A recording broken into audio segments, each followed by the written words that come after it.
used to feel so uninspired.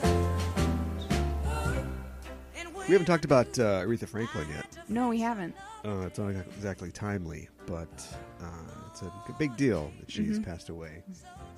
Too soon. Yes. Everything feels like it's too soon. The older Right. you get. Yeah. Right? Yeah. 18-year-old. Oh, it's died at 76? Well, had a good run. Right. 40-something. Oh, boy. Yeah. It's way too soon. Yeah, exactly. But, yeah, it's a sad thing for the Queen of Soul. And had a big service. Yes. Big funeral. A lot of people performing there. I discovered something amazing. Okay.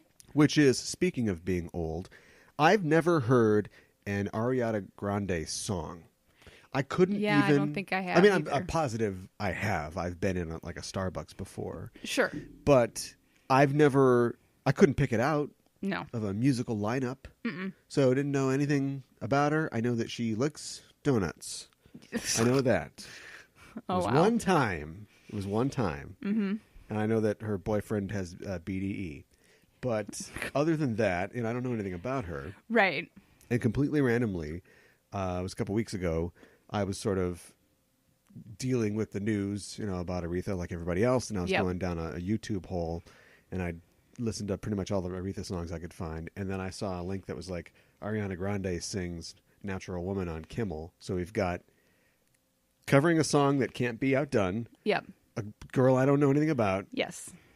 No, it wasn't Kimmel. It was Fallon. That's Oh, a okay. third strike on Fallon. Okay. I'm like, well, we're not doing that. Right. But at some point, I was walked away from the computer, and I got the Started autoplay. playing? Yeah, the autoplay happened, and it was amazing. Really? She's an incredibly good singer. Like she's a vocalist. Sure. I just thought that her songs would be sort of poppy, and so I'm not saying that I'm now. I haven't followed up on this at all.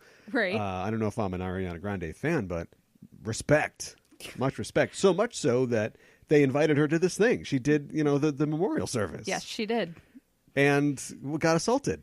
Assaulted? Yes. How? The guy of the church, the minister at the church, Charles Ellis, the pastor, grabbed her. That's horrible. You know about this. Well, I know about it Why are a you little playing bit, dumb? but I mean, it's terrible. And I didn't realize it was at the service. Wait, for Aretha. where did you think it was? I didn't know. I didn't have the context for it. Well, how much context do you need? I don't know.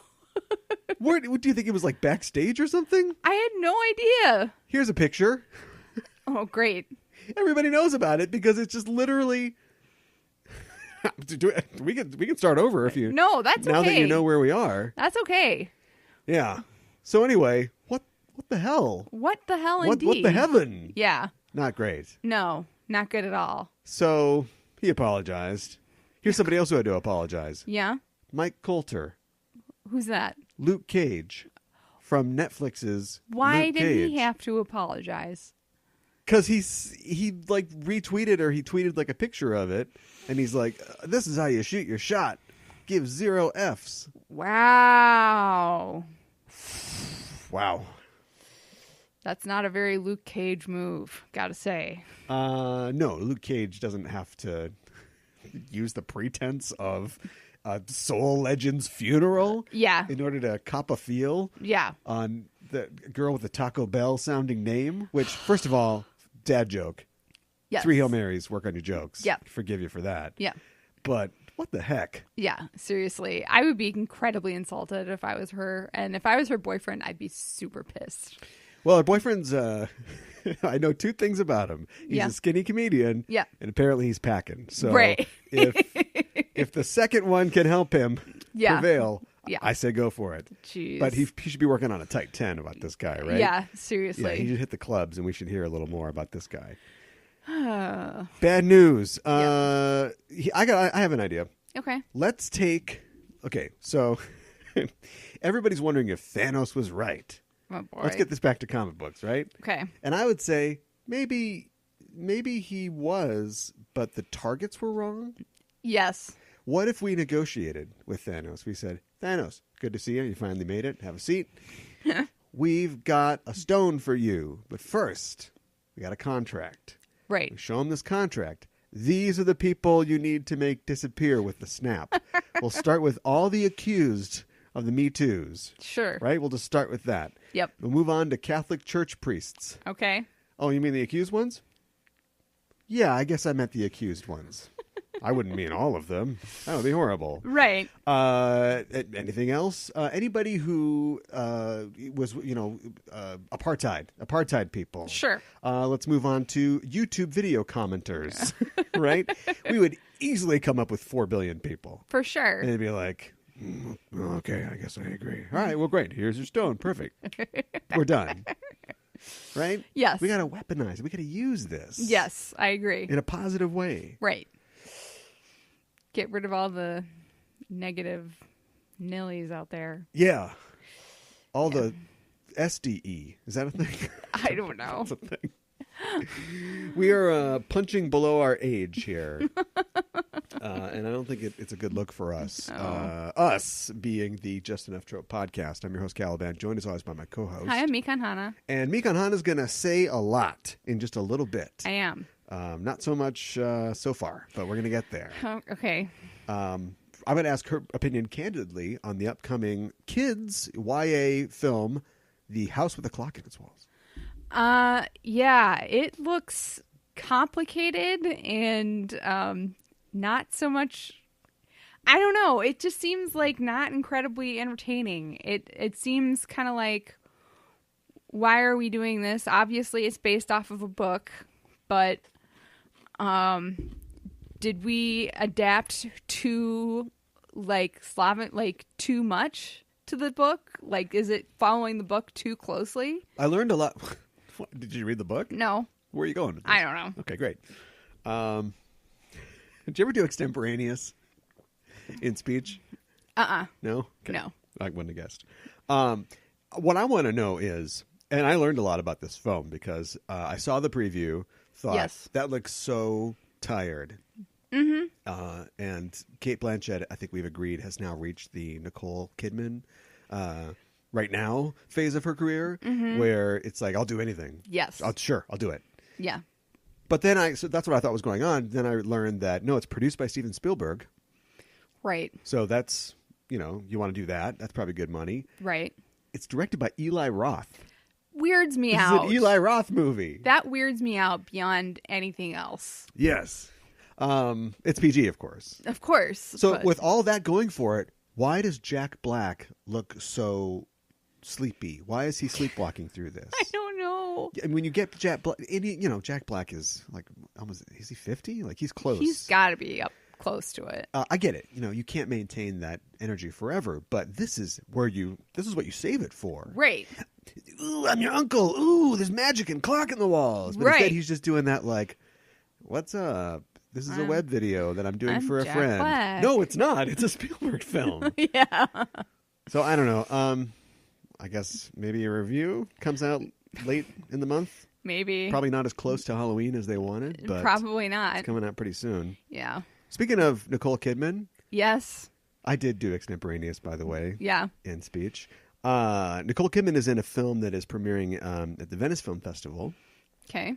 It's a new look for her, so to speak. It's called Destroyer. Okay. And basically, the whole conversation around it revolves around how she looks horrible. She's gone ugly for this one. Oh, okay. Great. A la Charlize Theron for Monster. Sure.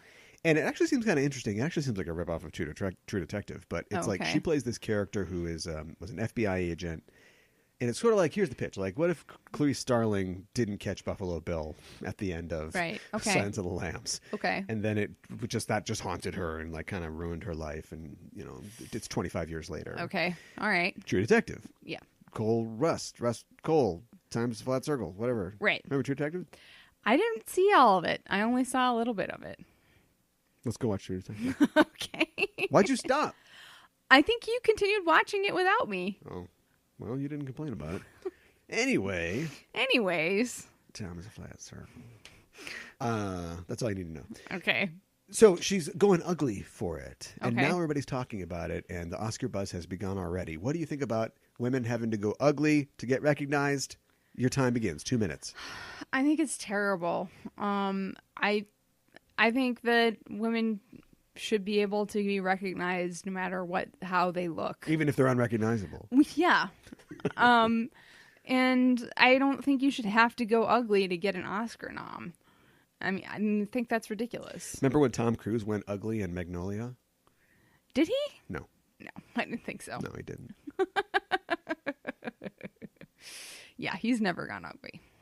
So he didn't have to, because actors don't. They're not contingent on their Oscar noms aren't contingent on if they're ugly or not. As it has been proven. Yes. Your 2 minutes aren't over yet. Okay.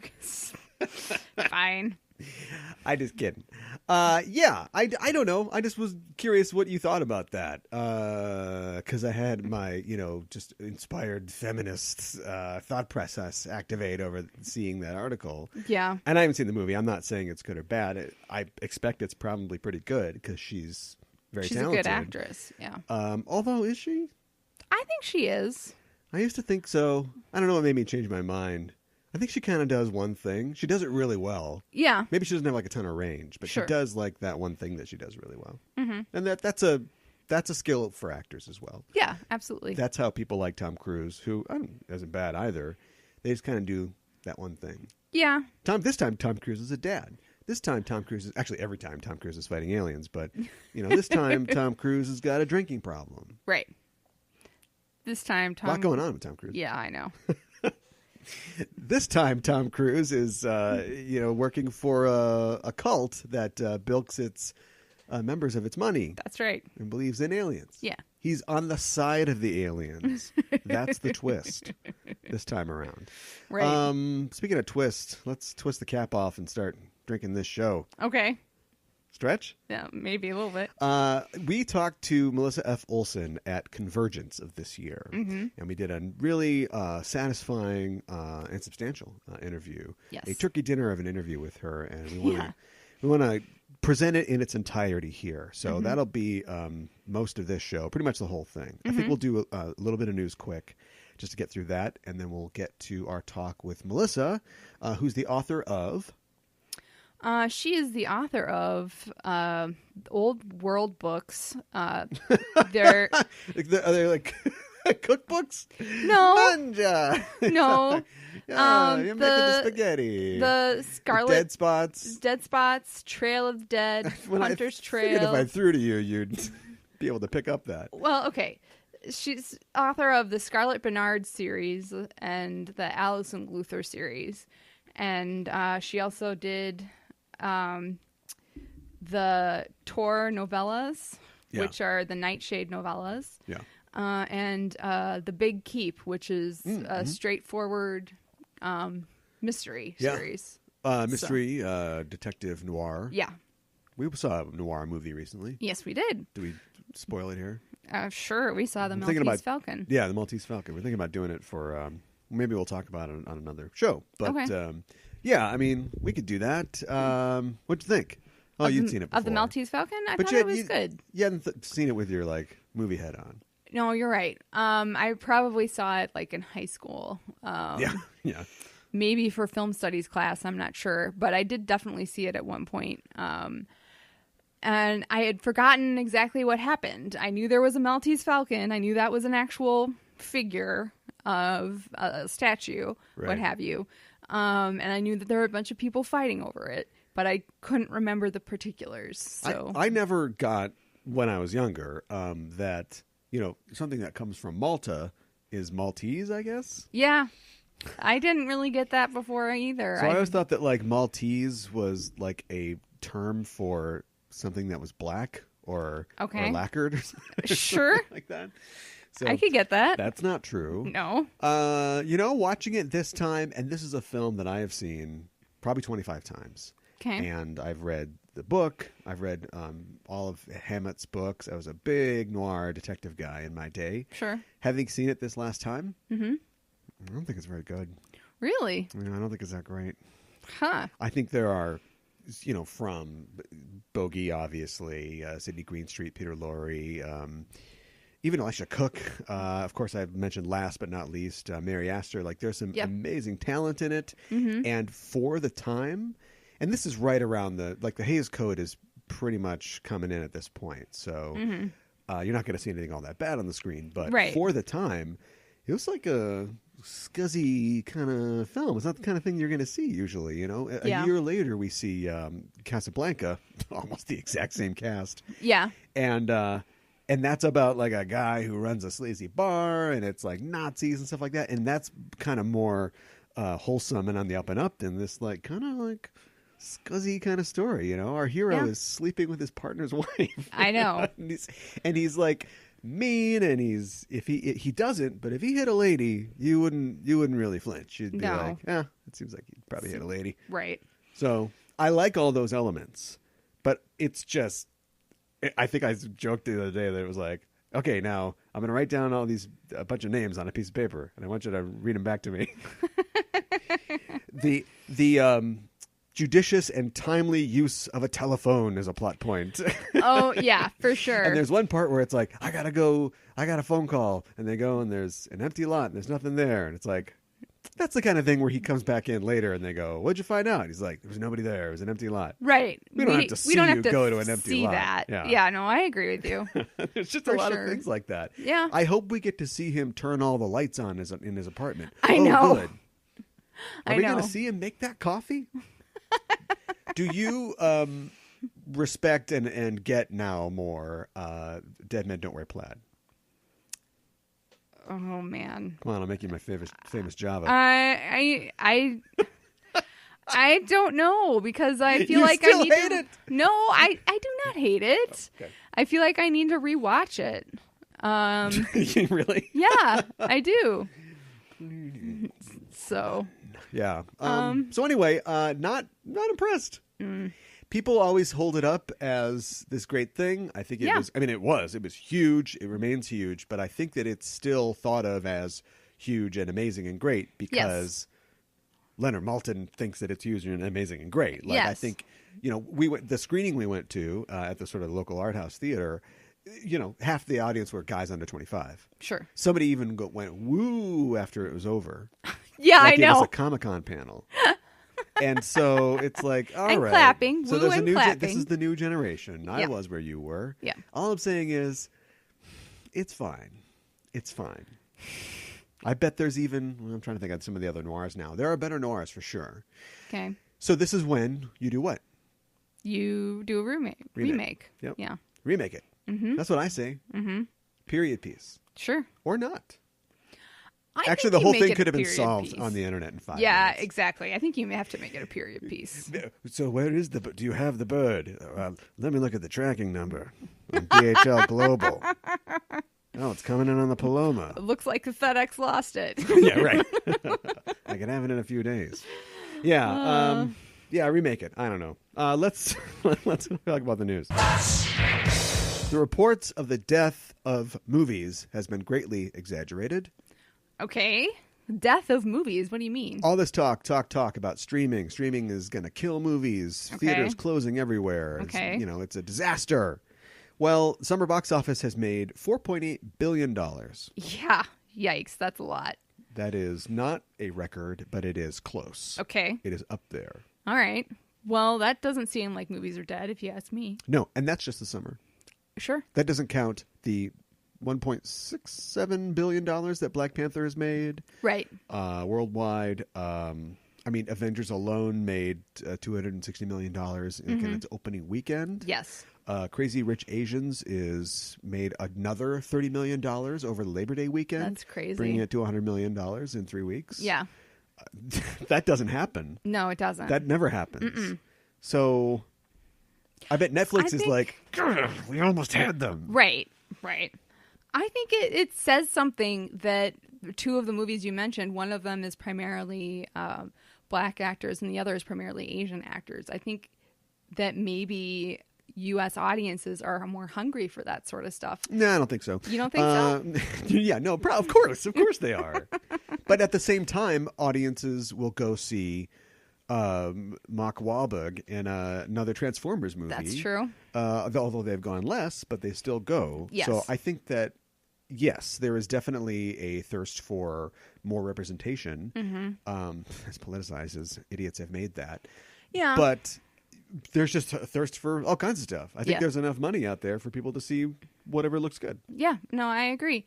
And I think that the audiences for those films have, they're not primarily Black audiences necessarily for Black Panther or primarily Asian audiences for Crazy Rich Asians. I think everybody's going to see these films. And I think that that is a testament to maybe how good the films are, and that we should see more representation in films. Your 2 minutes is not up yet. I think Kendrick Lamar buying out that theater for Black kids to see Black Panther is what put it over the top. Oh, yeah, okay. That's what I think happened. All right. What else is going on in comics? Some classic comics stories, some sad stories. We talked about Aretha passing at the beginning of the show. Yes. But Marie Severin died recently. Yes, I heard about that. At 89. Okay. Well, that's a good run. That's a pretty good run. Ask me in 10 years. Yeah, I know, right? Of a stroke. She was I'm trying to encapsulate or summarize her career, and it's impossible because she has worked for so long. She was an artist for Marvel Comics in the 60s and 70s. She was a colorist, but basically she was like the main colorist, like that. You know, her style drove the colors of Marvel Comics in the 60s and 70s, and also EC Comics as well. She worked for a long time with EC Comics, and she's won a ton of awards, and she's in the Eisner Hall of Fame, and she just had she helped create Spider-Woman, Right.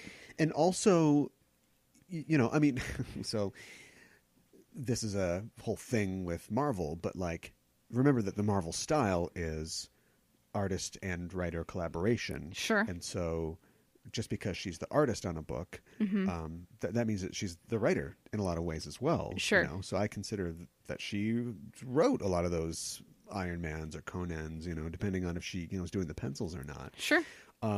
I first got turned on to her from her old Doctor Strange stories in Strange Tales. Okay. When they would do the oh man, there's a hot run in the late 60s of Strange Tales where it's Jim Steranko is doing the Nick Fury side, Sure. and then Marie Severin is doing the Doctor Strange side, and it's just bam, bam, bam, bam. It's just great stuff. Huh. So yeah, that's really sad. You can't overestimate the influence that she's had, and she'll be missed. No, I agree. I also wanted to mention that Alley Oop, the comic strip caveman, is going extinct. What? That's not. I got that from Deadline. Jack and Carol Bender are the artists on Alley Oop, a comic that has been, oh boy, like I said, it's been around for 80-something years, and it got its start in the 1932 by a comic artist and cartoonist called V.T. Hamlin. And it's basically about the adventures of this caveman. He lives in like the prehistoric land of Mu, and he gets sent through a time machine and then ends up like in our time. And it's just one of those strips that, along with the Spider-Man strip that's still going today, I think.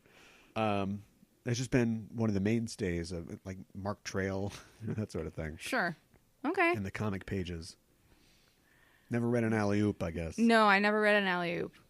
But it's going extinct, you said, so they're stopping creating it? They're finally going to stop it. Okay. The new strips will end in a few weeks, and they're going to run reruns, I think, until the end of the year, and then that's it for Alley Oop. Okay.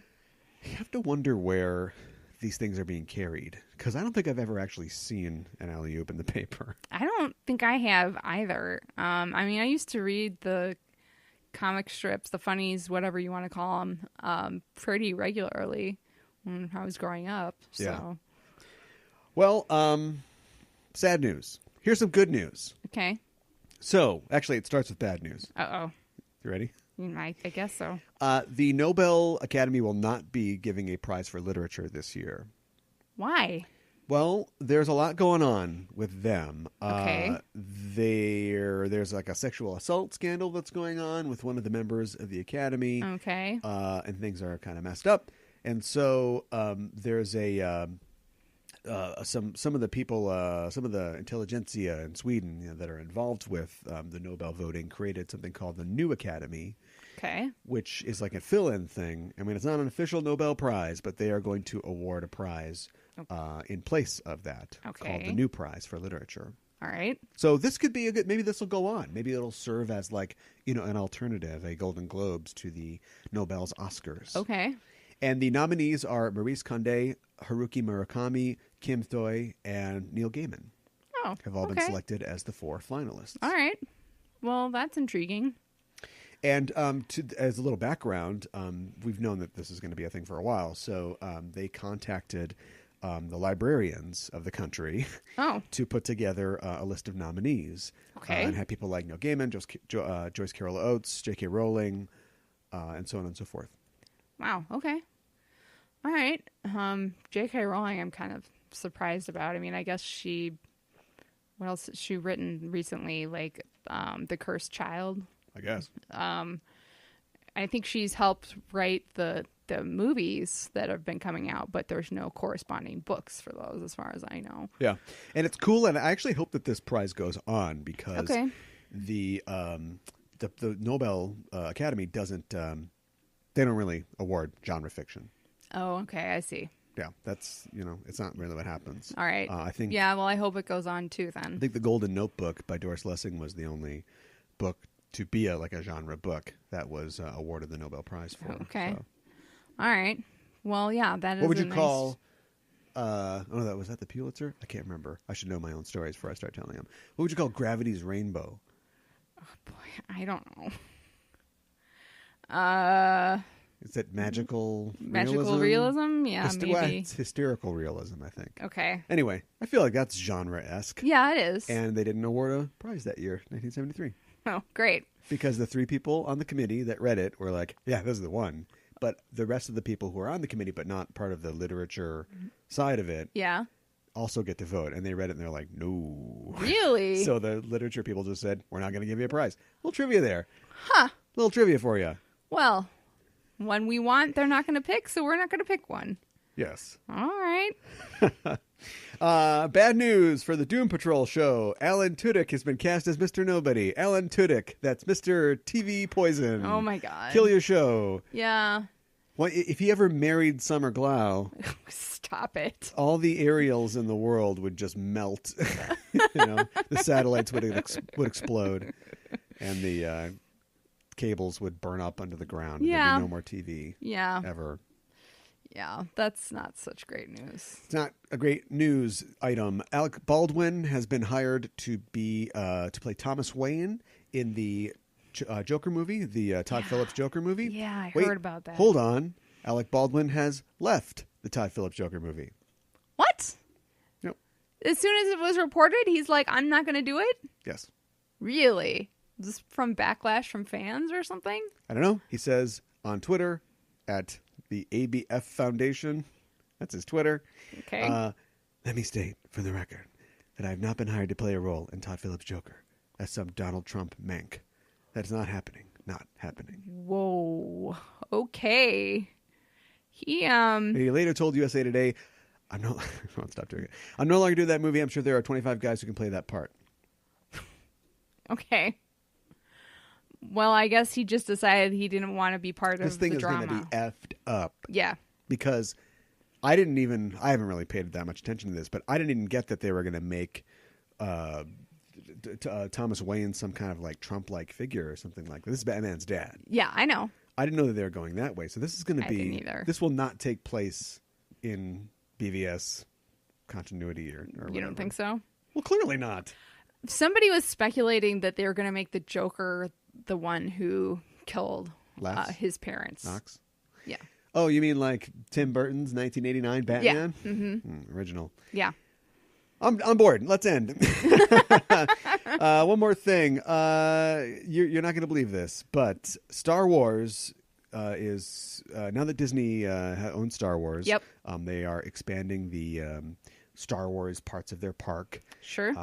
Star Wars Land, Tomorrowland is Star Wars Land, that sort of thing. Sure. And they're going to have a Star Wars cantina, right? That's fun. To have a cantina, you need booze. Yeah. So they'll be serving booze at their Star Wars Galaxy's Edge attraction. Oh, boy. Which opens next year. Okay.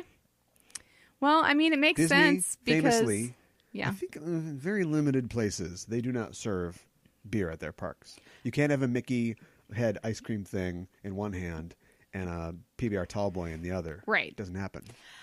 I think it makes sense for them to have it because a lot of people who are going to spend their money right now in Disney World or Disneyland are adults living out their Disney fantasy. Yeah, but you go to the park, have Yeah. fun, then you go back to the resort hotel And then you where have liquor. the booze flows freely, I'm sure. Sure. Yeah. Okay. Just not in the parks. Yeah. Keep it at home. Yeah. When things happen, so what I want to know now is we know that we get a lot of crazy things happen in Florida, and we hear Yes. about it because however the laws work of being able to report on ongoing investigations or whatever, Florida man, no problem. You go right to the press. Yeah. So that's why it's not so, crazy things happen in Florida, but Florida gets Yeah. a bad rap because crazy things happen in other states too, but you Yeah. hear about them from Florida. Yes, you do. But there's got to be some kind of blackout because it's like the kids getting kidnapped or molested or whatever. Like you never hear about that, right? Yeah. Mm-hmm. Because Disney controls things. So I would be interested to see it's like the responsibility and abstemiousness of travelers and tourists to their parks versus the crime to news pipeline versus the white gloved wall of silence Oh, my God. that Disney puts up. When are we going to get our first, man jumps off of Ewok Village set? Oh, my God. Story. It probably won't take long, to be honest. Right. Man Yeah. punches Goofy's head off Right. in drunken brawl. Right. Traumatizes children. Right. Film at 11.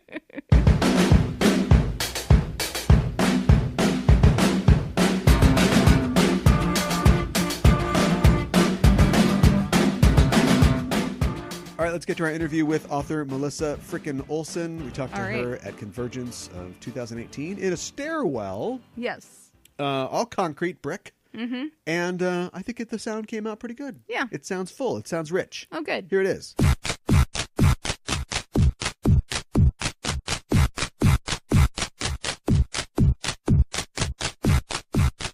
I have a 9-year-old Yeah. who loves the MCU, Legos, and climbing trees and Pokemon. Like, that's all of her interests. Sure. And so I offered to let her come with me to a day of this convention. And she said, well, Mom, since it's my first one, can I dress up? And I was like, sure, you can dress up. And then she said, well, since it's my first one, would you dress up with me? And I had not realized the sophistication of the trap. So we had just been to see Black Panther, and I'm already thinking Disney Store has Black Panther costumes that are great. Yeah. And I could wear, I have a sweater that says Professor Xavier's School for Gifted Children. Bam, done. Okay. So I'm like, sure, yeah, we'll dress up. And I'm like, what do you want to dress up as? And she just does not miss one beat. She just looks dead into my eyes and goes, fairies.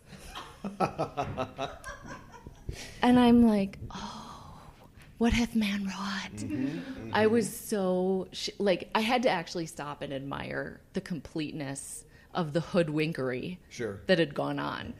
Because I don't like people staring at me.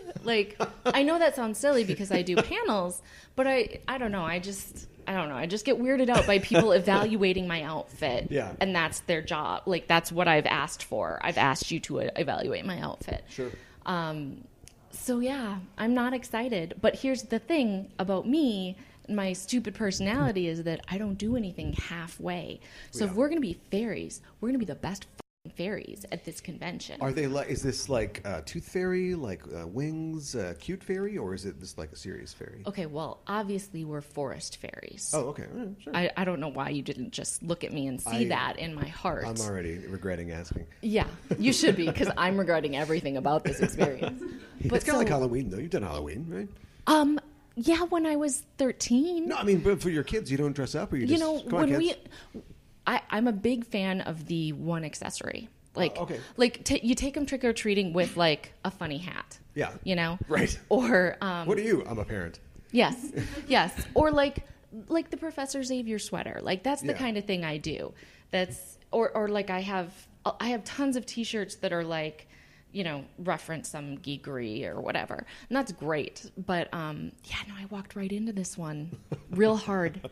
And I have to say, I have gained so much respect and awe for cosplayers because the amount of work, like, even for a generic thing like a forest fairy, where I have the freedom, you know, it's not like I'm trying to copy an exact character and have to get every detail right. Like, I get to make up my own details. And still, like, just from everything from, like, the accessories and the hair and the makeup and, like, figuring out, well, what shoes would a forest fairy wear? These are the questions I ask myself in my life now, right. You know? And just moving around, like, sitting down becomes, like, a challenge. My wings are rad. Like, I went for the big wings. Okay. Like, I not big, large-wise, but I really splurged on some beautiful wings on Etsy, figuring, you know, if I get nice, durable wings, my kids are going to play with them forever. Sure. And so my wings are amazing. Like, I'm just going to say that. They're amazing.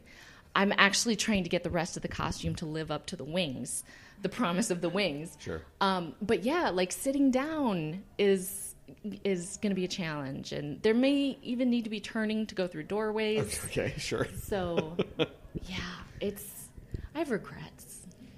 I was Googling vampires the other day, just going through, because like they talked about on the panel, there's so many different kinds of vampires, and there's so many different traditions. There's actually an academic theory called the universal vampire.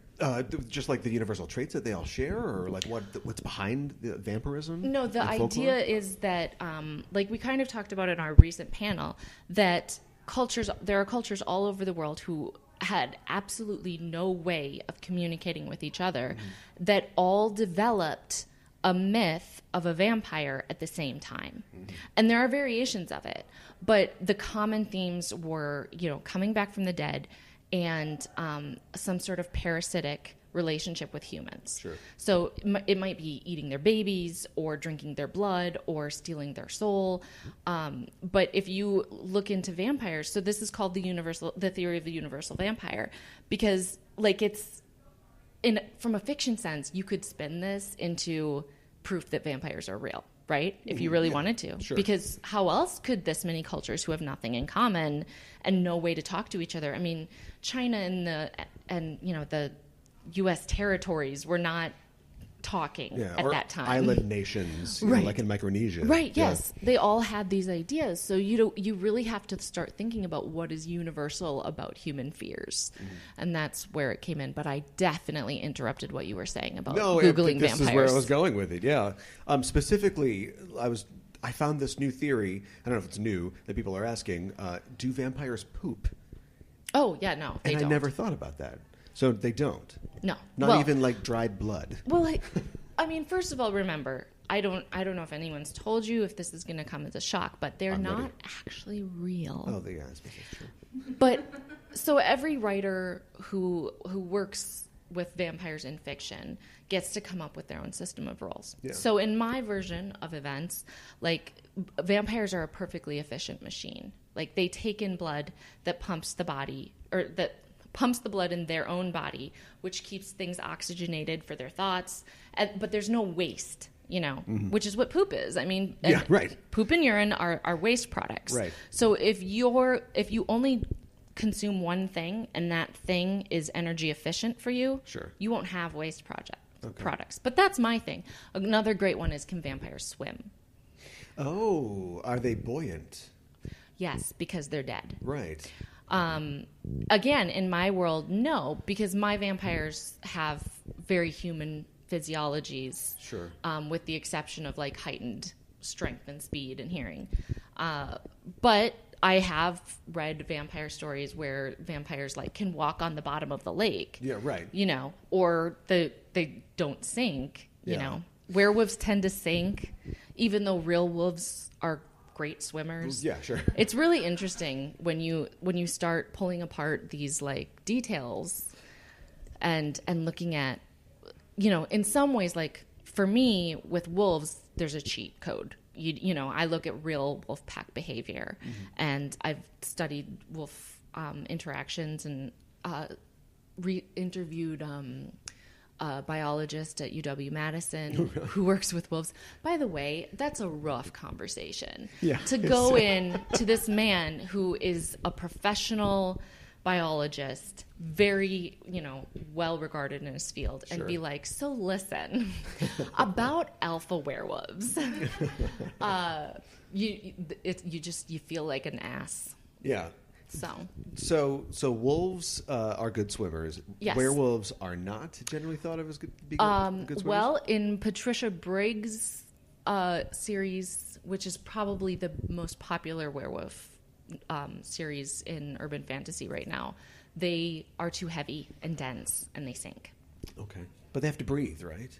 They do, because moose, is that the plural of moose? Mooses? You know what? I think we could just make our own. Moose are good swimmers. It's like the inverse square law. The bigger you are, the bigger your lungs need to be, and therefore... I believe it's a density issue rather than a size issue. The werewolves are dense, man. They're really dense. Well, in her series, you do not have the law of... which one of Newton's law is it? The conservation of mass. Okay. So a 180-pound man turns into like a 500-pound werewolf. Oh, sure, yeah. So in my books, I have the law of conservation of mass because that personally makes more sense to me. Okay. So like a 180-pound man becomes a 180-pound werewolf, which is still a really big frickin' werewolf. Yeah. Or a really big frickin' wolf, I should say. So yeah, these details, when you're coming up with a world and when you're doing your world building, they can just feel very overwhelming, you know. And then you'll get readers who will ask these questions. Of course, yeah. And you'll be like, and the secret is to be very mysterious, like you're keeping it from them. Well, really, you have no idea. You don't know.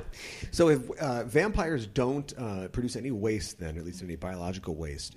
My books. You've seen the film, is it Daybreakers? The Ethan Hawke movie? Oh, I have, but it was so long ago. Yeah. Well, that's a world where vampires have won and taken over, basically. So sure. Everybody's just driving a Cadillac around or watching TV or whatever. They're all vampires. And there's some humans, they're like chattel, basically. Yeah. That would be like our ecological crisis would be over because they're not consuming anything. They're not, they're throwing things away, I guess, if they've got Starbucks cups or something like that. But like that could be a world in equilibrium.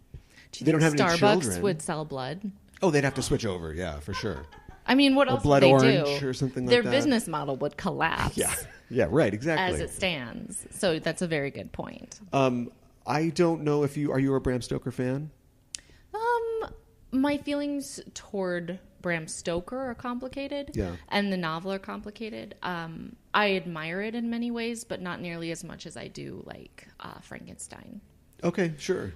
Because you know, I think of Bram Stoker a lot like I think of what's the guy that did the Tom Hanks movies with the symbolologist guy, Dan Brown. Dan Brown. Okay, so I think of him a lot the same way I think of Dan Brown, which is a mediocre at best writer who stumbled onto an idea that gripped people. Right. And just this combination of timing and zeitgeist and a foreigner, universal appeal. Yeah, a foreigner coming to our shores, an invasion narrative. Yeah. And, you know, and like, it's not that either one is... It's a great story, but not great writing. Yeah. And Bram Stoker's books are pretty sexist. Or Dracula is pretty sexist. Yeah. Which always gives me pause. Mm-hmm. But I still read that book, and I think it's scary, like, to this day. And I have a really good time a couple years ago, I was at this release party for my book Nightshades, and they had done this. We did this event at Barnes and Noble, and my friend Alex Bledsoe came, and because he writes this weird vampires series set in the 70s. It's like disco vampires. Yeah. And so we did this Q&A, and somebody asked, so you guys talked about Dracula. Would either of you, you see all these like sequels to Dracula. Would either of you ever write in that world? Like a Dracula book. A Dracula book. And Alex answered first, and he had this just wonderful speech about how, he respects the book so much. He reads it every October. Oh, really? Every October he reads it. Sure. And how he respects it so much. He has nothing to add to the mythology. He feels like it would be disrespectful. Yeah. And then everybody looks at me, and I'm like, well, hold my beer. And so I didn't write I've never written Dracula the character, but I took Lucy and Arthur Holmwood, who are like side characters in the book, who really don't have much to do. I mean, Lucy looks pretty and dies, and then she looks pretty again and dies again, and that's her entire arc. Right. And Arthur Holmwood is like the foppish winner of the contest to get married to Lucy. Married, and in the book, Van Helsing leaves Arthur alone to cut off Lucy's head and give her the final death in the book. And so I thought, how easy would it be to just have him not do that? Sure, right. And just because they leave him. Who leaves the dude alone to cut off the head of the vampire? You need witnesses. Right. And so I actually wrote them as villains into one of my novels, the two of them. Uh-huh. And it was really fun because I made them like the vampire version of celebrities. Okay. They're like the Brad and Angelina before they broke up of vampires. So I had just so much fun with that. That's cool. I'm always surprised that, are you familiar with Carmilla? Yes, of course. So many people aren't, and especially today with people looking for new types of vampire stories. I'm not sure that it's any better than Stoker's work in terms of the writing, but it's a short story, it's so shorter, there's just not as much plot by nature. Having, if you want to set it in the period or update it, having a lesbian relationship, with the vampire and their victim, and I just feel like I'm amazed that hasn't been explored yet when they're adapting so many things and trying to draw from so many old books and source material. Yeah, I think they could just stop drawing from the old books and source material. Or they could just do that. But yeah, there have been adaptations of Carmilla, and there was, I want to say it's called The Hunger, 70s or 80s. The Tony Scott movie. Yeah, lesbian vampire romance movie. So it has been inspirational, but it does not get the same kind of play that the other two do. Even John Polidori's The Vampire with a Y, The Vampire, gets a little bit more attention, and that is probably mainly because of the connection to Mary Shelley. Stoker falls down the stairs when he's in college or something, dies. Do we ever get vampires like we've got them now? Does anybody pick up that Byronic torch and run with it? I'm sure we would get vampires because the vampire myth did not begin with him, but he really caramelized a recipe. Delicious. Yeah, no, I mean, he took these elements that blood libel, which was the anti-Semitic fear that the incoming Eastern Europeans were eating Christian children. Yeah. Because that's logical, right? Yeah, that's what they'd want to do. That's a thing.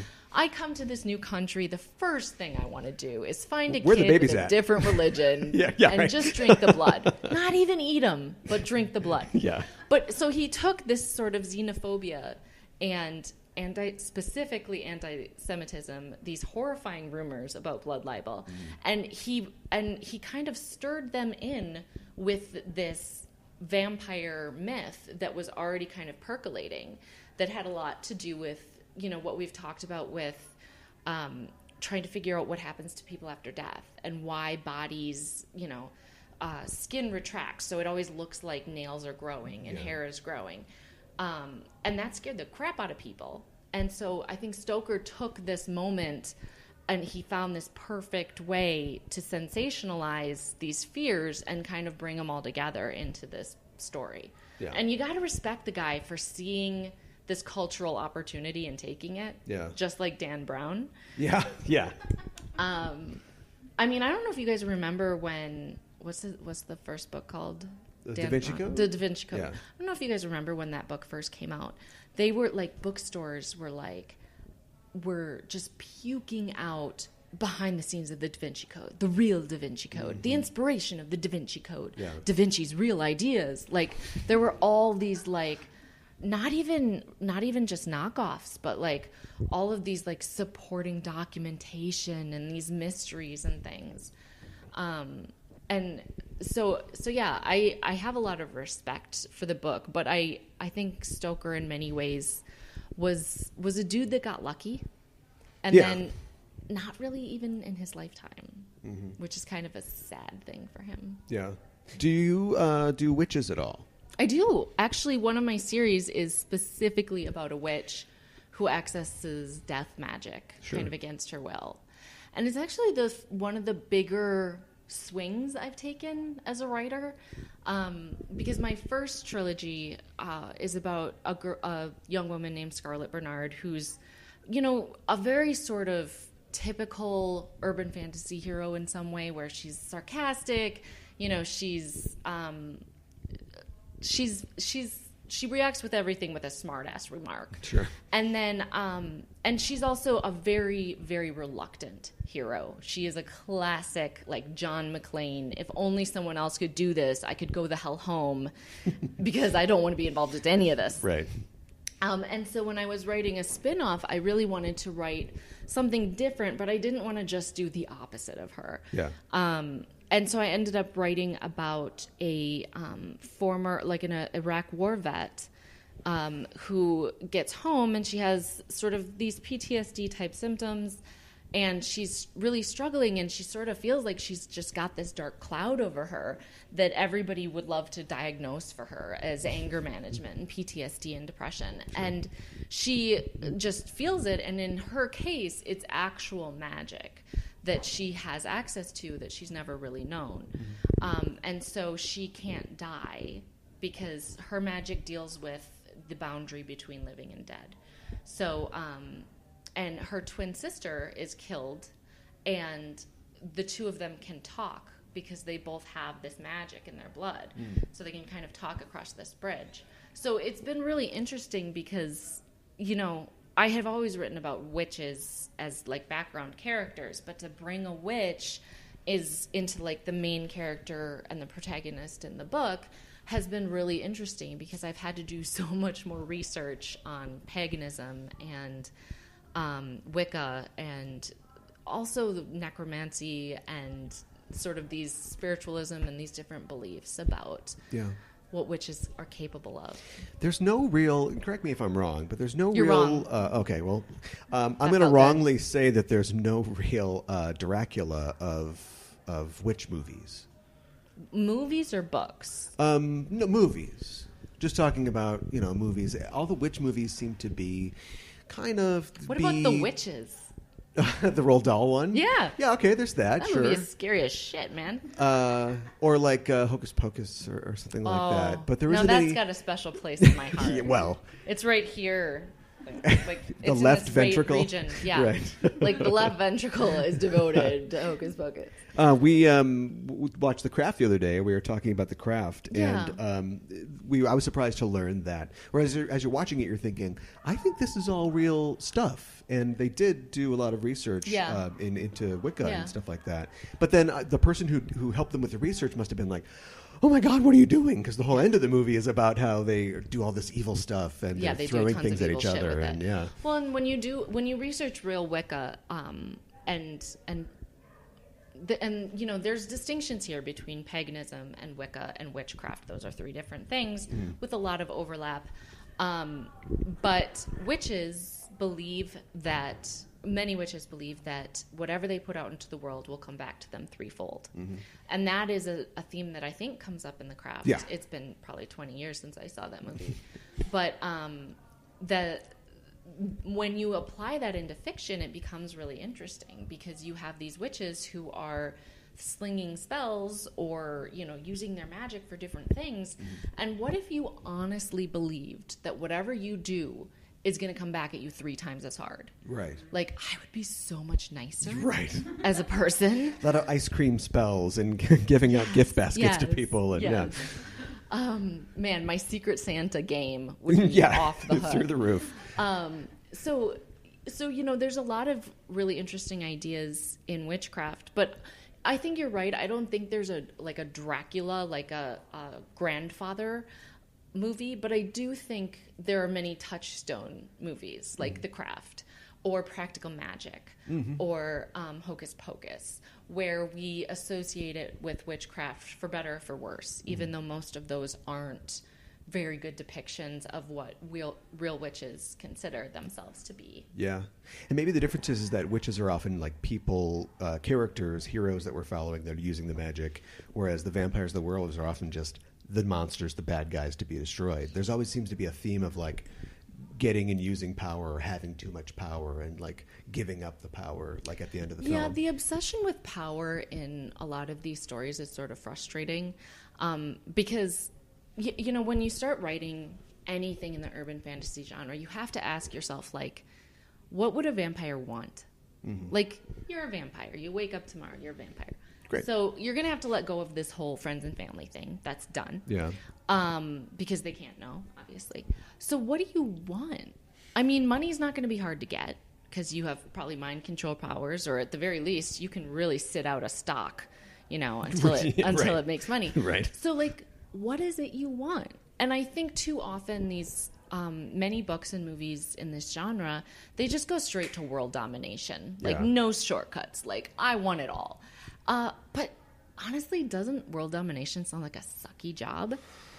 It's labor intensive. So, I mean, this idea of power being the only possible goal for a monster gets kind of frustrating to me, because I think it does make sense for, of course, in some stories and some situations, but I think it's fallen back on too often.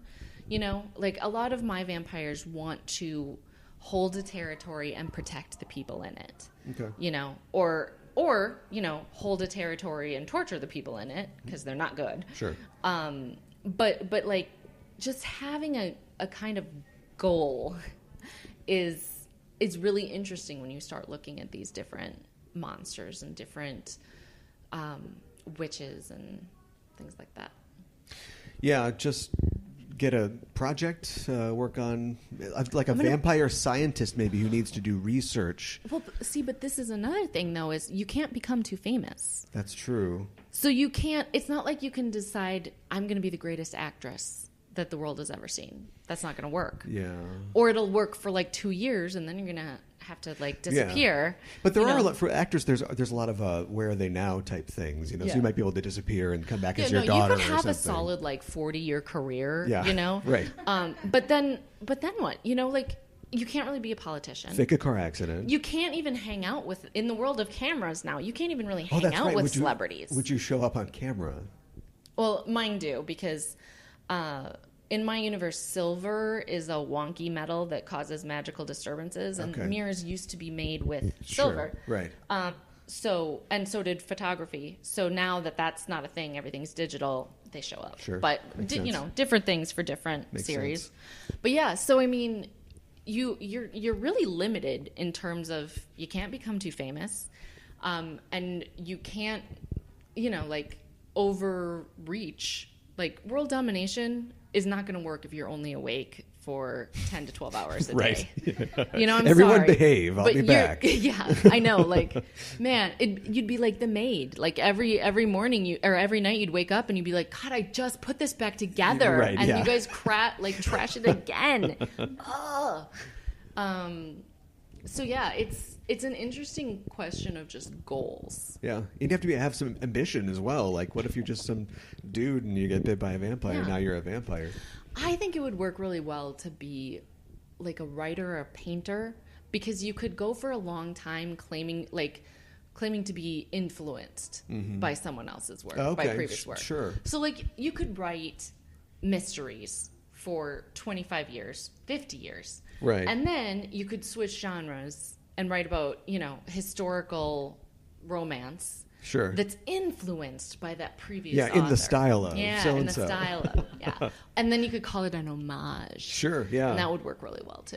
Have you seen a film called The Covenant? Oh my gosh, I think I have.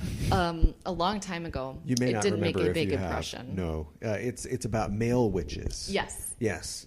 And There they all wasn't have, there was like a car crash or I don't remember. that was one of the big special effects they blew their whole budget on. But the idea is that they're all descendants of the Putnams, from Salem Colony when the witch trials were going on. And it's not good. Like, it's a bad film. But I just thought it was like somebody saw The Craft and went, we can do that. What about like abs instead of like girls? And so it's just a bunch of like Sebastian Stan is in it. Taylor Kitsch is in it. And one it's of a bunch of like one of the dudes from Roswell, I want to say. yeah. Maybe. Anyway. Maybe. What's interesting to me in terms of urban fantasy, you have these television shows that translate, maybe are based on books or maybe not, but you can have these really successful, really high quality urban fantasy TV shows like iZombie, Buffy, Supernatural, some of the Vampire Diaries. Like, it really works well in that medium. But every movie not everyone, but the movies that successfully play in that urban fantasy space are so few and far between. I remember watching this Vin Diesel movie called The Last Witch Hunter. Yeah. And it's honestly a perfect adaptation of a urban fantasy novel that doesn't exist. Really? Like imagine a really great urban fantasy novel and somebody translates it to a movie and it's, how sometimes it just feels kind of wooden and like they didn't quite harness the book's charm. Yeah. That's what that movie is, only it wasn't based on a book. Okay. And there's elements that should have been ground down, edges like by the Hollywood machine, but are still there. Like, we go back to a flashback and it's like, why are we seeing this? I mean, it's neat, but it doesn't really... Yeah. No, it feels like a book adaptation that wasn't done very well. Or one of my favorite urban fantasy films is The Sorcerer's Apprentice with Nicolas Cage. I think it's the best Harry Dresden movie that never happened. Okay, sure. And that movie tanked. It was a hard dive into concrete. Do you watch all those shows, or do you check out those shows, Vampire Diaries and things like that? Some of them. I've found that those shows suffered the same problem that many long-running urban fantasy series suffer, which is that they keep expanding too big. Okay. Like, it's like a bloomin' onion. Like, at some point you've challenged the gods, right? but there are a lot of book series where they start the first book is like an introduction to the world. The second book is we expand it a little bit, and then we expand it a little bit, and then by book 14, it's basically like reading attendance. Like, how are the fairies doing? Okay, how about the werewolves? Are they all alive? Okay, there's my favorite characters. Sure. Yep, okay, good. And the witches that specialize in this shit. And okay, yeah, now. Okay, oh crap, we're out of pages. Good night. And I think some of those, like, I watched the first few seasons of Vampire Diaries, and I thought it was really good. But, those shows also suffer from the problems of contracts where actors leave. And then they have to write that into the story. Sure. And it doesn't always fit. Do they kill them off, or do they just say they went to Timbuktu or something? It's different things. Yeah. But, they have to deal with these real life situations, like people getting pregnant, people only having a 4-year contract when everyone else had a 6-year contract, so now they want to leave the show. Or, like Vampire Diaries lost their main character and went on for another 2 seasons, I want to say. Oh, okay. And so... And plus, they're constantly expanding the world way outside of what it actually started out as. So I think there are these dangers. True Blood was the exact same thing. Like, the first 2 seasons told a very self-contained story about, like, a single crime that was kind of investigated, or a criminal that was investigated through the course of the season, just like the books. But then later they start introducing all this weird crap, like fairies, and there's like just there's like this evil fairy who's also into domestic abuse, but he thinks he's Sookie's soulmate. There's a cosplay. And and the core relationships that are in the book it's like they don't play out the same ways. They play out in weird ways. So, I mean, it just kept broadening its scope. And so that's one of the reasons I really like working in trilogies, because then I kind of can't get too far out, like in the sort of water pond, stone in the pond rings of storytelling. Right.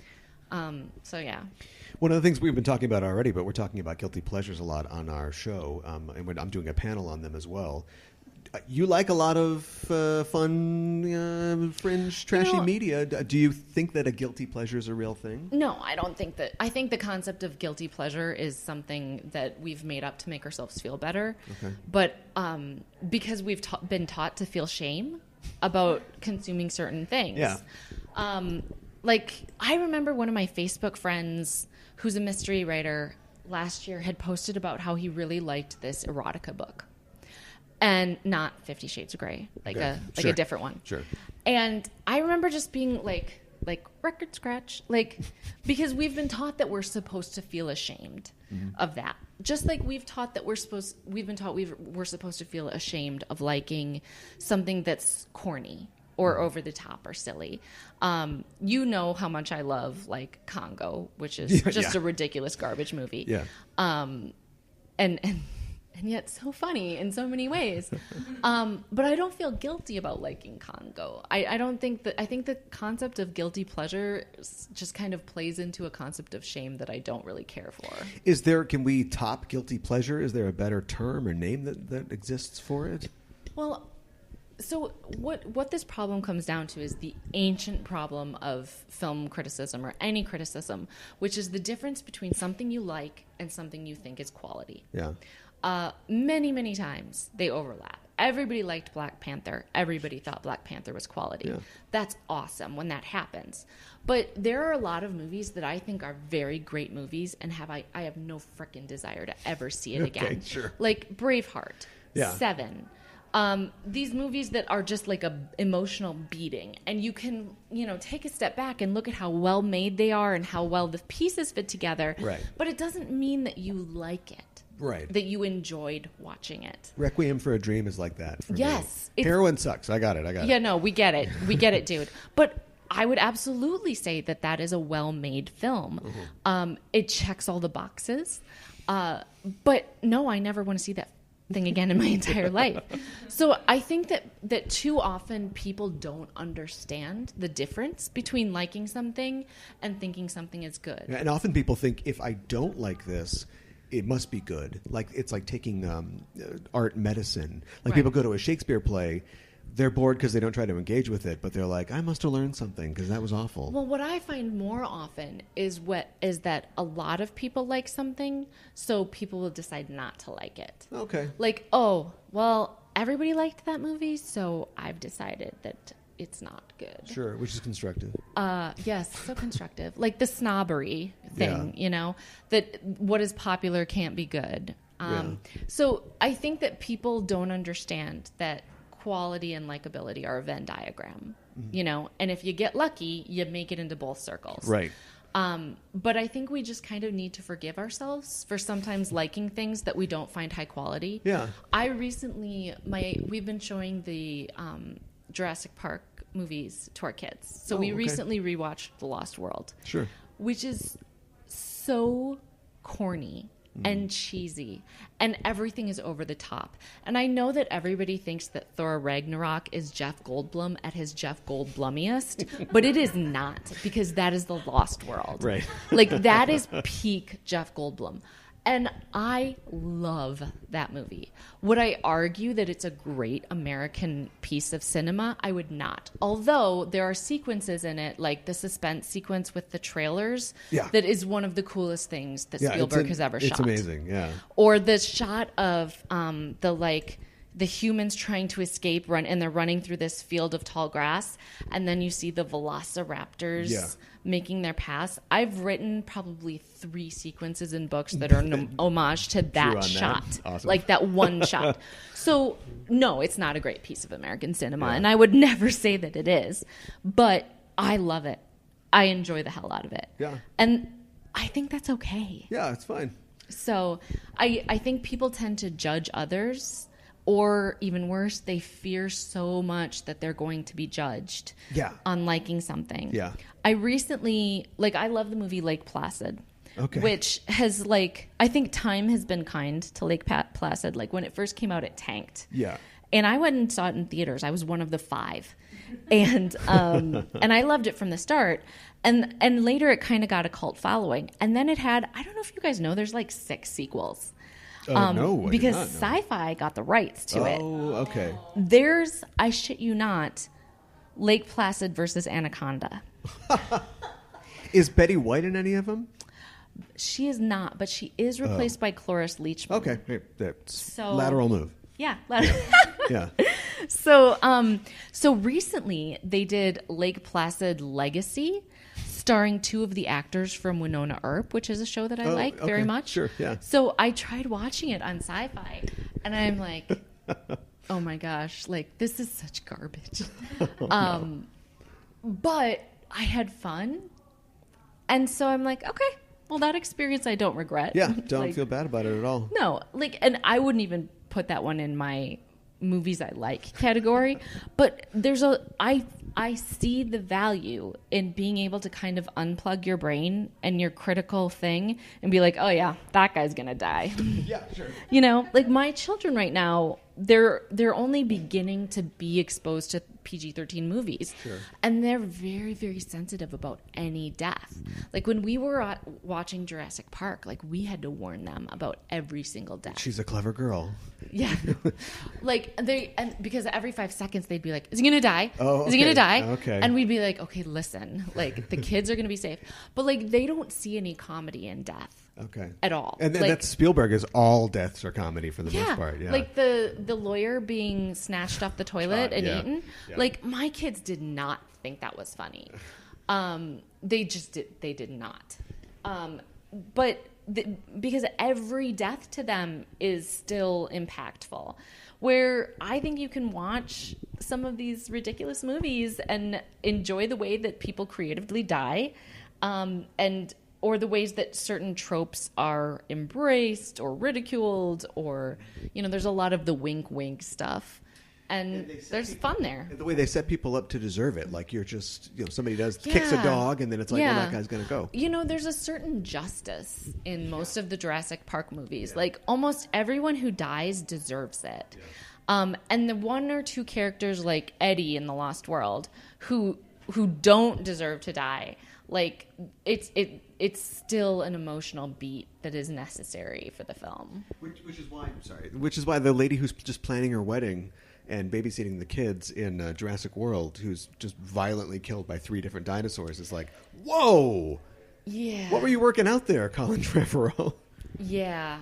I was not a fan of the second one. Okay. Have you seen the new? Yeah. It's a bummer.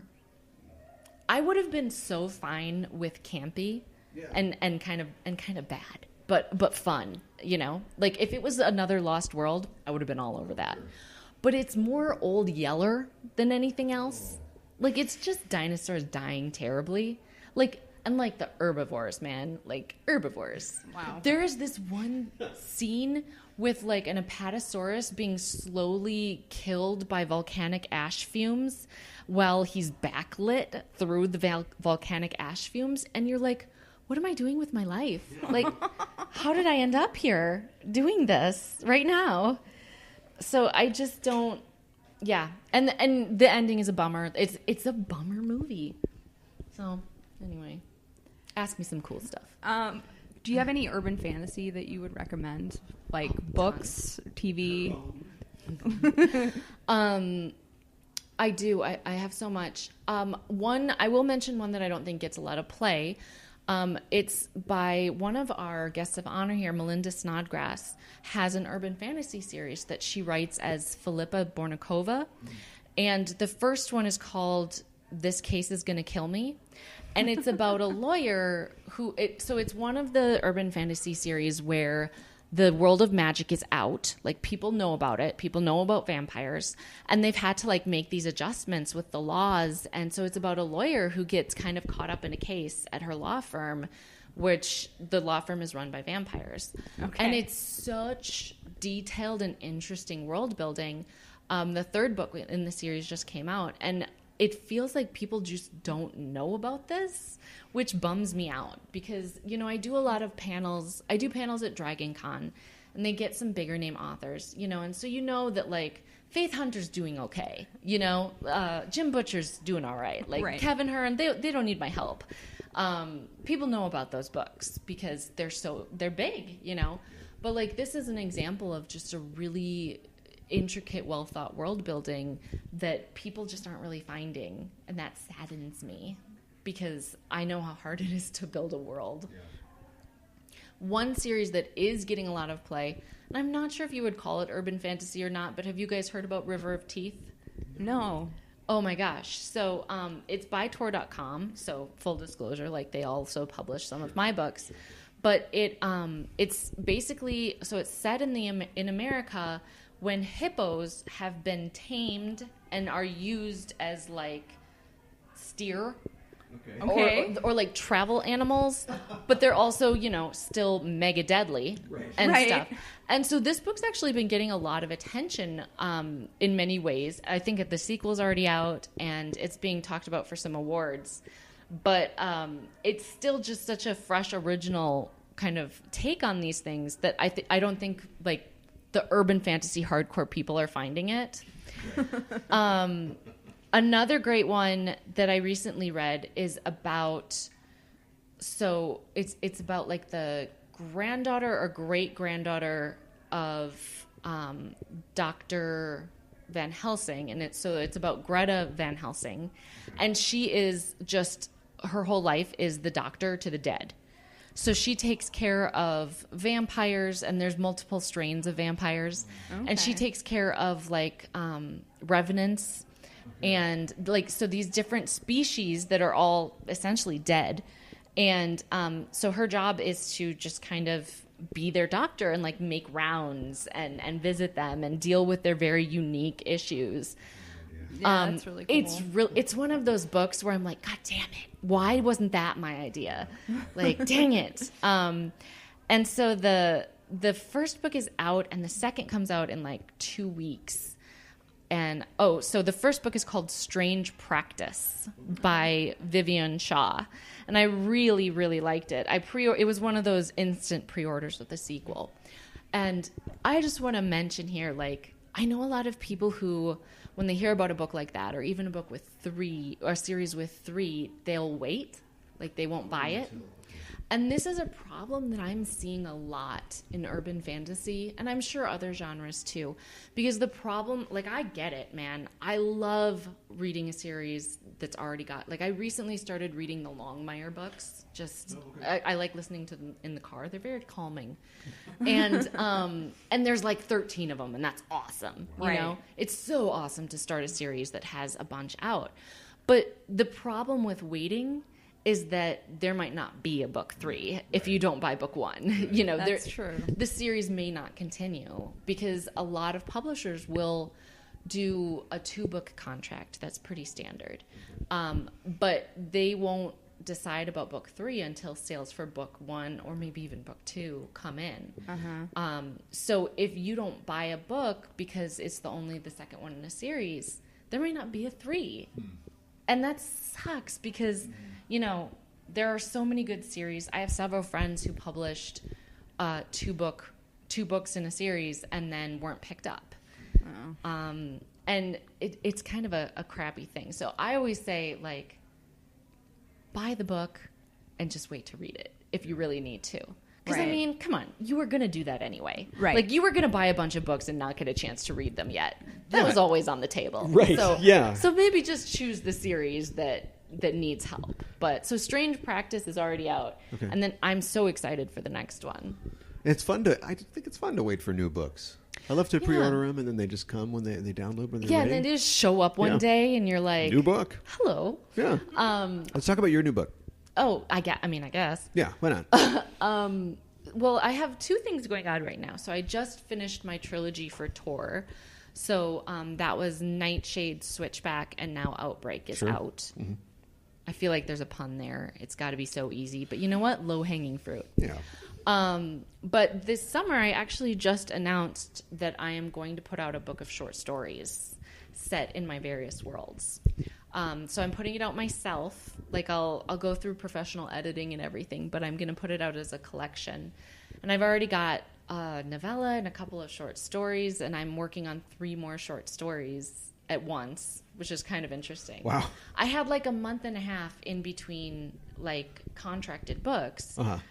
And I've been talking for years about how much I wanted to write these stories about, because I write mainly in first person. Right. At least with my old world books. And so then you're really limited in what you can talk about because you can only look at things from this one character's perspective. Right. And you also have to stay on task. Like whatever the crime to be solved is, you can't bring in scenes that have nothing to do with that, right.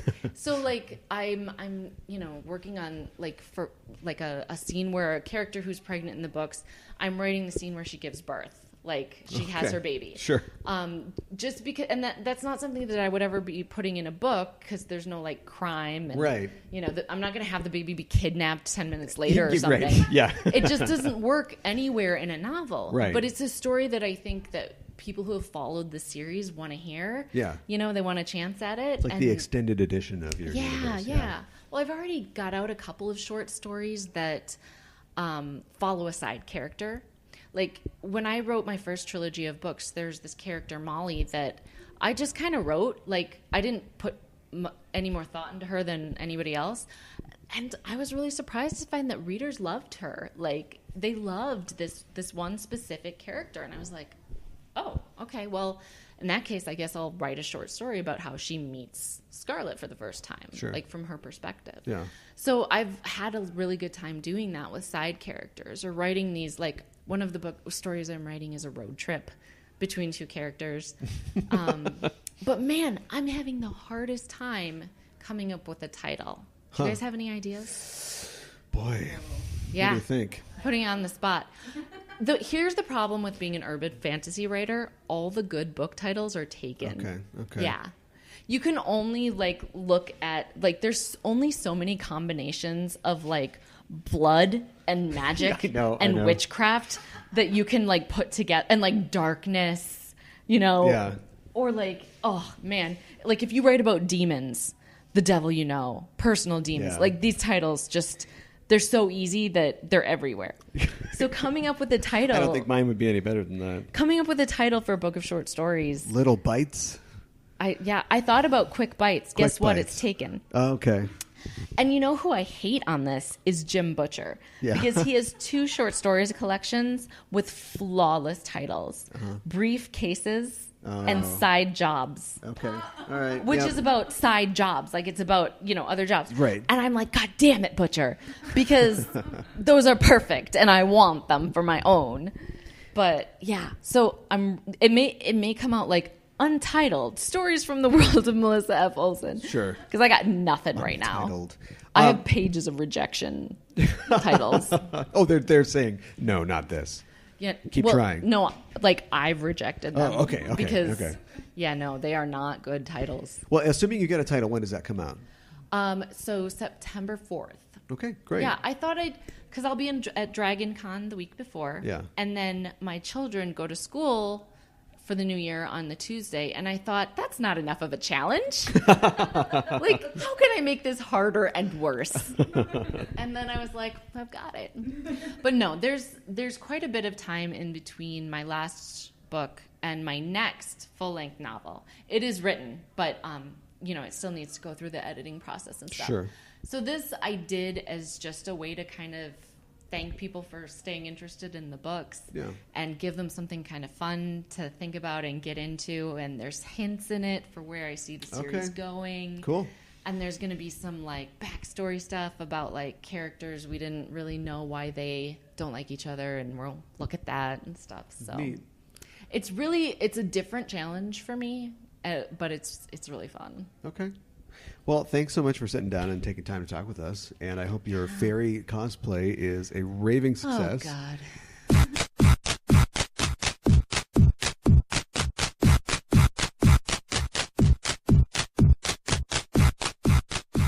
Do vampires poop? She says no. Well, according to Melissa, no. That's her vampires. Yeah, that exactly.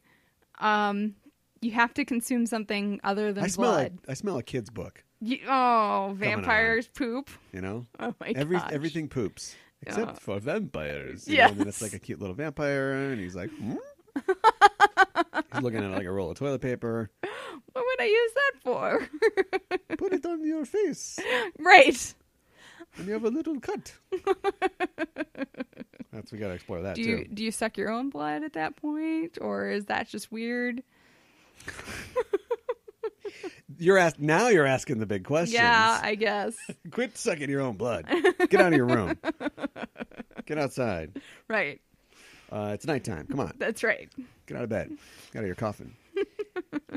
We talked about... I forgot that we had talked about kicking the dog in that interview, which is something that we were talking about the other night when we were coming out of Maltese Falcon. Yeah. The idea that there's saving the cat, which is when you give your kind of questionable character, they do something, and now the audience is on their side no matter what. They do something honorable or what have you. Yeah, and then you have a thing where this bad guy's kind of fun. I think I can maybe root for this guy. This is Nope. no. Step too far. Yep. Can't have that. Mm-hmm. So yeah, you have like moments like that. Trying to think of like if Dracula has one of those. Because don't you feel like, I kind of agree, something that we didn't talk about too is how much of vampire stories are tied up in the Victorian morals of their origin. Sure. Mm-hmm. Because I kind of feel like Lucy deserves it. Wow. In the world of Stoker. Like, okay. He thinks that she deserves it. Mm-hmm. He doesn't like her. The author doesn't like her. Right. She was already kind of like, and then, well, that's what you get. Right. So we've got this metaphor of invasion, from other countries. You've got the blood libel thing being worked in, and also like people getting punished for, acting non-Victorian for their licentiousness and for their sensuality. Mm-hmm. Yeah. I see what you're saying. So it's not that. No. But he does so many bad things that I guess he's just a bad guy. Right. Yeah. Do you have a favorite vampire movie? Oh, boy. I mean, other than Underworld. I kind of love to hate the Twilight films. Really? Yeah. They're so bad. I love making fun of them. They're just terrible. That they're just kind of enjoyable. Really? Yeah. I rented one of them for my birthday one year. I was like, well, I've got some time to myself. This must have been recently. Well, it was actually a couple years ago. I'm sorry. And I bought myself sushi at the grocery store, and I rented a Twilight film. What a horrible birthday. And watched it all by myself. All right. So, yeah. Okay. But I enjoyed it. The part where she gives birth to her unhuman child is kind of ridiculous because it's like breaking her ribs and stuff like that as it comes out. And you're just like, come on. Childbirth is scary. Yeah. Well, Stephanie, what happened? Yeah, I know, right? It's called an epidural. It just seems like, wow. Yeah. What message are you trying to send? I know. So a lot of things breaking. Mm-hmm. They break the bed when they have sex. Yep. The ribs break when she gives birth. Yep. Where's this baby coming from? I need a diagram. And then when it shows up, isn't it like a CGI face baby?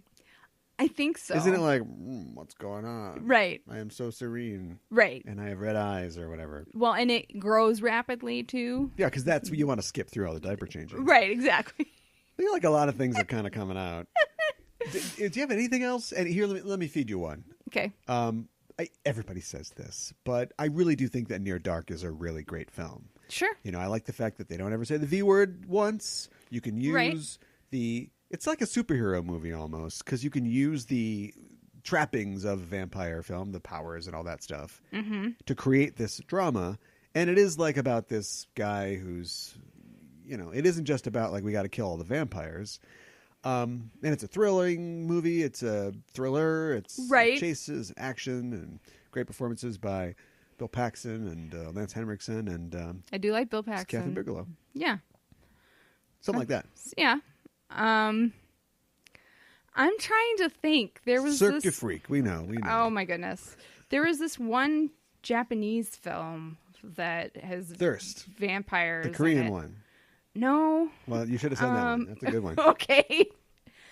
I can't Is it like remember My what Boyfriend it's the called. Vampire or something like that? Oh God, I hope not. There's a lot of them. Oh man. Did you type Japanese vampires I into did. Yeah, that's not going to do anything. Yeah. Like the Jiangxi, like the Chinese vampire with the scroll in front of its face or whatever. Remember the racist vampire? No, I wish there was that because that sounds amazing. Fight a racist vampire in Starfinder? Yes. That was a lot of fun. Fight the racist vampire. Yes. How do we stop him? Do you have a bowl of cooked rice? Oh my God. This is all real. Racist vampires. I know. And I don't know, maybe a Romanian got their person. Hands kind of like in this weird. Yep, they have to. They hop. Like they're like, I don't know, like they're a praying mantis or something. They hop. Yeah, it's hilarious. They're kind of like halfway through the mash. Yes, the monster mash. I would agree with that. Let's stop talking about that. Okay. So anyway, I encourage you to check out all of Melissa Olson's books, and we will have links to them and to her Amazon author page in our show notes. Is there anywhere that you would recommend people start? Melissa, actually, if you go to her page. Oh, I don't want your recommendation. Well, okay, You're the fine. host of this show. I would say start with Dead Spots because that's her Scarlett Bernard, her first book. Yeah. I think that's a great way to get into it. If you want to know other information, Melissa has an actual recommended reading guide on her page. But I would start with Dead Spots. Scarlett Bernard is awesome. She's a great protagonist. Melissa's done a great job at building, she calls it an old world. And it's basically our world, except the old world is kind of secret. And there's vampires, werewolves, and witches. And Scarlett Bernard is a null. So if you come within 10 feet of her, your magic goes away. Yeah. Yeah. And she's kind of a reluctant hero, too. She doesn't really want her power. Sure. And you want to talk about noir? L.A. noir. L.A. noir. It's set in L.A. Yes, exactly. So where can you find her? What's her site, her website? Her website is melissafolson.com. Okay. People should check that out.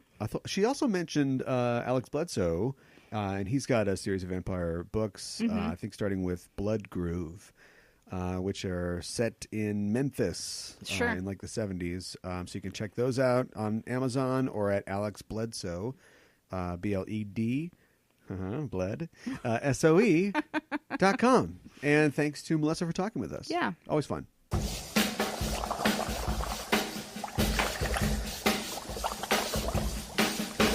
was working in the lab late one night when my eyes beheld an eerie... All right, that's it. Did we get it all? I think we did. Okay, I think we did too. And thanks for listening to our show and to our interview. And hopefully we'll talk to her next year. Yes, we will. Hopefully I want to get her back on the movie show too. Yeah, that'd be great. So she can make me watch some other movie that I hate. that I don't appreciate enough. Yes. It's one of the reasons that we've got that show. That show is called Craft to Services, and we talk about... We never really topped it. We tried to find something better than Guilty Pleasures, but I think Guilty Pleasures still sort of is the leader in the clubhouse. But we talk about guilty pleasure movies. You can find out more at crafttoservices.com or on Apple Podcasts or Google Podcasts and all those other places, Craft to Services. But I'm pitching the wrong show right now. We're talking about finding us. Just Enough Trope on Facebook and Twitter, and also on Apple Podcasts, Stitcher, Google Podcasts, whatever they're going to call themselves. Yes. Tomorrow it'll be something else. Right. Craps. Hey, vampires don't crap, but I crap. Oh my gosh. That's my commercial. Don't do that, though. Anyway, subscribe to us on those services. It's the best way to get the show. As soon as it's alive, Right. It'll come right to you. And also give us a review, because we love hearing how the fans think we're doing. That means you. Also telling a friend.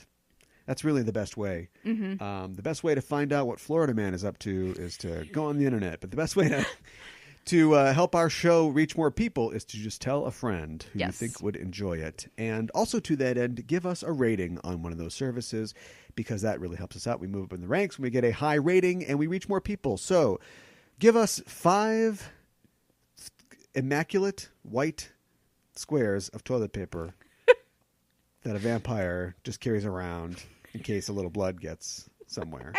On his gloves or something. Right. But not for pooping. No. Mm-mm. They would not need them. No. Because there ain't no pooping. No pooping. With these vampires. And give us 5 stars instead. We'll be back next week talking about something else. And we'll try to give you... we keep saying this. I should really have my shit together at this point. But sometimes we actually... we have a lot planned going out to the end of the year. But a lot of it is, there are fullnesses of time. Yes. Like we've got our a Halloween show all ready to go. Sure. And so kind of finding things in the meantime. Mm-hmm. So we will definitely be talking about something exciting the next time you hear us. And until then, we're signing off. I'm your host, Caliban. I'm your co-host, Mikan Hana. Keep the geek fires burning. Mash